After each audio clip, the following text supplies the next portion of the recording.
Your statements should be factual and focused. Instead of saying, he's always late and last year he forgot our child's birthday and he doesn't care about his schoolwork, you should say something more like, he has been late to 7 of the last 10 scheduled exchanges. I have the text messages to confirm it. And here they are. Facts win cases, feelings alone do not. Mistakes to avoid in family court if you don't have a lawyer. So walking into family court without an attorney can feel overwhelming. You may be nervous, unsure of what to say, and worried about the outcome. Now, I've personally practiced family law here in Wisconsin for over 20 years, and I've seen how judges handle cases when someone doesn't have legal representation. Some people manage, but others make simple mistakes that end up costing them their case.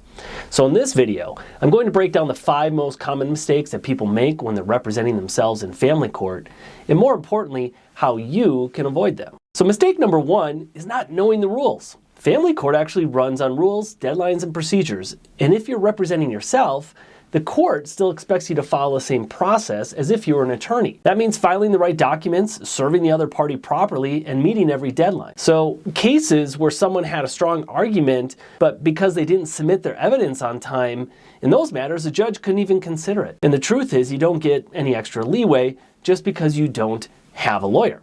So to avoid the mistake, read the local court rules carefully, ask the court for guidance on deadlines if they'll give them to you, make a checklist of everything the judge requires before your hearing, and know the statutes in Wisconsin. Mistake number 2, talking too much. And one of the most common mistakes I see is people over-explaining their situations. Judges really don't want to hear a 10-minute story about the entire relationship history. They want short, direct answers to the questions asked. If you think of it this way, every extra word that is not relevant is time that the judge is not listening to your main point. So keep the main thing the main thing. Your statements should be factual and focused. Instead of saying, he's always late and last year he forgot our child's birthday and he doesn't care about his schoolwork, you should say something more like, he has been late to 7 of the last 10 scheduled exchanges. I have the text messages to confirm it.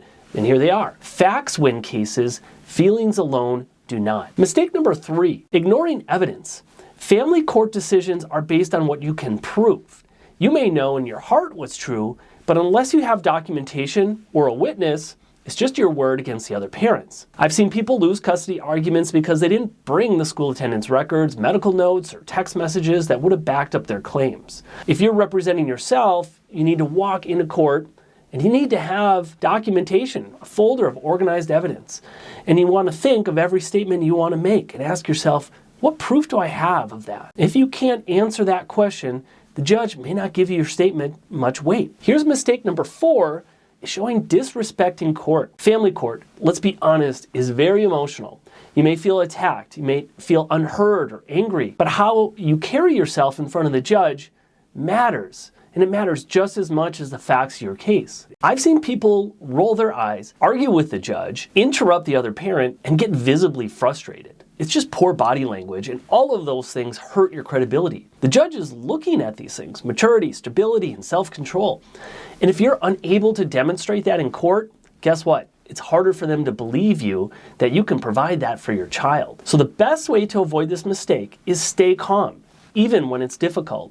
Stand up straight, speak respectfully, and remember, the judge is evaluating you every second you're in the courtroom. Mistake number 5, forgetting the child's best interests.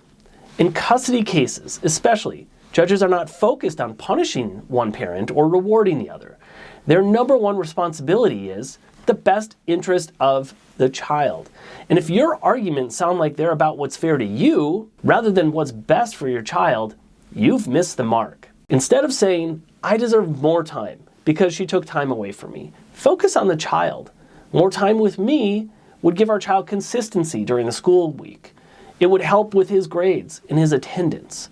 Frame everything through the lens of stability, safety, and the child's long-term well-being. That's what the court cares about most, what's best for the child. Representing yourself in family court is not an easy task. Do not take it lightly. However, if you avoid the 5 mistakes that we discussed here, not knowing the rules, talking too much, ignoring evidence, showing disrespect, and forgetting the child's best interests, you'll give yourself a much better chance of being taken seriously by your family court judge. Remember, the apple doesn't fall far from the tree, so the court is watching and listening to everything that you do in the courtroom and figuring out, are you a good tree for that apple, your child? So if you're reached the point where you don't want to take this on alone, reach out to my office at HKK Law Offices. Our job is to make sure you're fully prepared for what the court expects and to give you the strongest possible case.